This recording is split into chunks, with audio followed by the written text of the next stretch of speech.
Captain Sarah Mitchell prided herself on passenger service, but after 2 years, she realized her passengers never used the bathroom, never asked for drinks, and never moved during turbulence.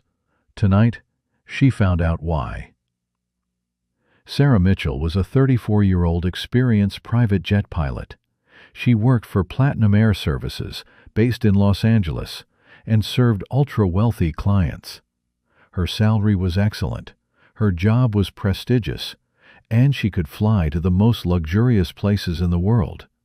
2 years ago, she had received a special contract at the company. Every Tuesday, she transported the same 6 passengers from Los Angeles to a private medical facility in Montana. These flights, marketed as a special treatment program, were Sarah's most profitable job. The passengers were always the same: 3 elderly women, 2 elderly men, and 1 middle-aged man. They all appeared very wealthy, wearing expensive clothes, and clearly receiving special care. But none of them ever spoke. Sarah initially attributed this to the arrogance of the wealthy. Maybe they didn't think she was worth talking to. But over time, she began to notice other things. The passengers never moved. During the 3-hour flight, they sat as if frozen. When there was turbulence, other passengers would usually get tense, swallow, or make small movements. But these 6 people never budged. They never went to the bathroom. Sarah had been working as a pilot for 15 years and knew that it was very rare for passengers not to use the bathroom during a 3-hour flight. But these 6 people never got up. They never wanted food or drinks. Sarah offered refreshments every time, but none of them responded. It was as if they couldn't hear her. And strangest of all, they never seemed to be breathing. When Sarah looked carefully, she noticed that their chests weren't moving up and down. But Sarah explained these observations with logical reasons. Maybe they were very old and using heavy medications. Maybe they had a special illness, and that's why they behaved this way. For 2 years, she never asked questions. Her pay was very good, and her job was regular. Why complicate things? But this Tuesday, everything changed. Sarah was at the private terminal at Los Angeles Airport as usual. She had prepared her plane and was waiting for passengers. They were supposed to take off at 2 p.m. It was 2:15 p.m., but the passengers hadn't arrived. This had never happened. They always came right on time. Sarah called the operations center. "Are the passengers for today's Montana flight delayed? Let me check for a moment." "Sarah, there's a change today. Only 5 passengers will come. The 6th one can't attend because he's sick." Sarah was surprised. For 2 years, all 6 people had always come together. This was the first change. When the passengers arrived, Sarah greeted them. There were indeed 5 people. The missing one was the middle-aged man. After boarding them onto the plane, Sarah began to wonder, where was the 6th passenger? Was he really sick? During the flight, Sarah observed the passengers more carefully. Something was very strange. There were 5 people, but they sat in seats for 6, and the empty seat was slightly depressed, as if someone was sitting in it.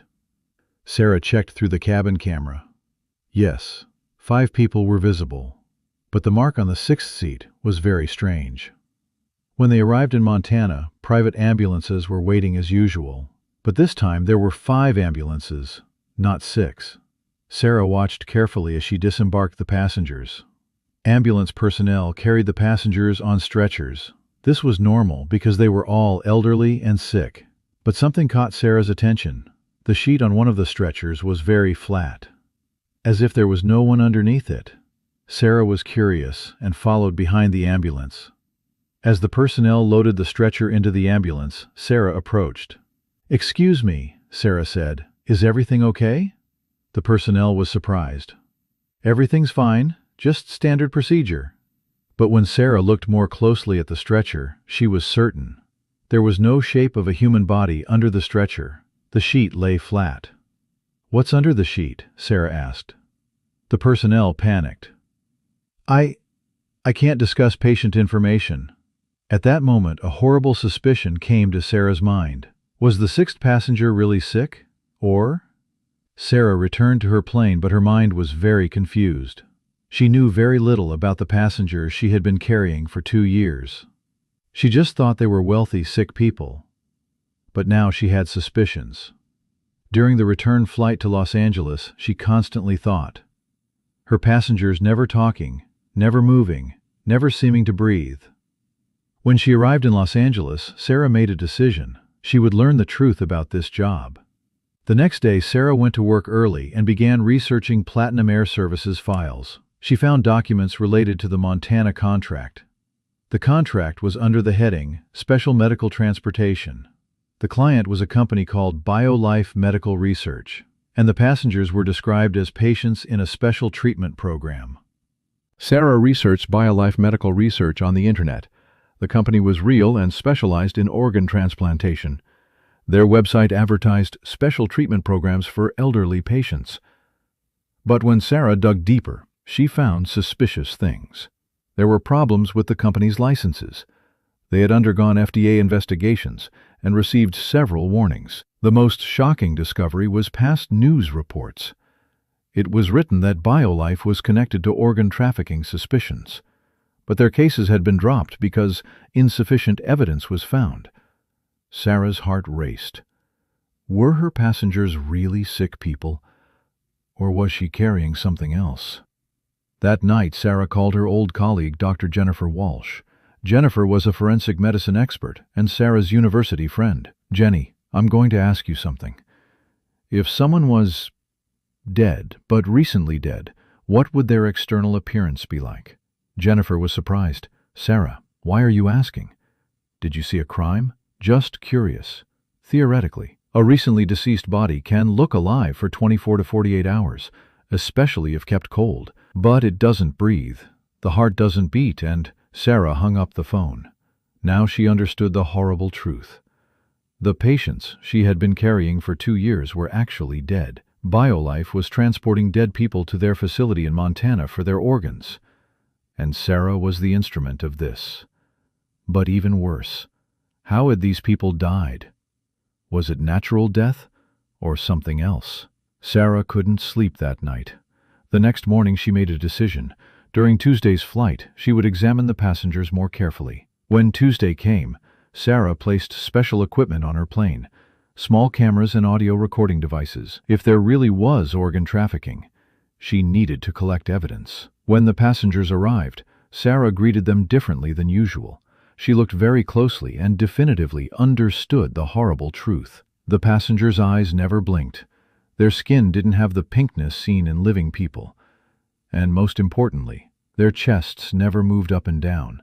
These people were dead, and Sarah had been carrying corpses for 2 years. During the flight, Sarah recorded everything with her hidden camera, the passengers never moving, never breathing, their eyes never blinking. When they arrived in Montana, Sarah tried to talk to the ambulance personnel.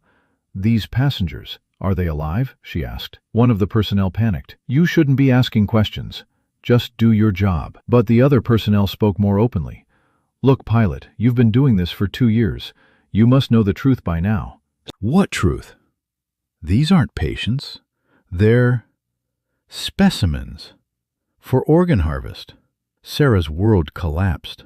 For 2 years she had been part of organ trafficking. She was carrying dead people and their organs were being sold. Where do these bodies come from? She asked. That's not your concern. But they're not murdered. They're natural deaths. Old people, no family. Perfect donors. Sarah now knew the terrible truth, but she would learn even more horrific facts. When she returned to Los Angeles, Sarah decided to call the FBI instead of the police. This was an international organ trafficking case. The next day, FBI agents met with Sarah. She gave them the videos she recorded and told her story. Miss Mitchell, said Agent Peterson, you've uncovered one of the largest organ trafficking operations on the West Coast. BioLife has been harvesting organs from homeless and elderly people who died without family. But they said natural deaths. Mostly, yes. But we suspect some were accelerated, poisoned to speed up the process. Sarah felt her stomach turn. Not only had she been carrying dead people, but she might have been part of murders. The FBI asked Sarah to conduct a covert operation. On the next flight, agents would hide on her plane and catch BioLife red-handed. On Tuesday, Sarah prepared her plane as usual, but this time there were hidden FBI agents on the plane. When the passengers arrived, the agents recorded everything. Dead bodies, fake patient documents, corpses prepared for organ transplantation. When they arrived in Montana, the FBI raided. The BioLife facility was surrounded and all personnel were arrested. What was found at the facility was horrifying.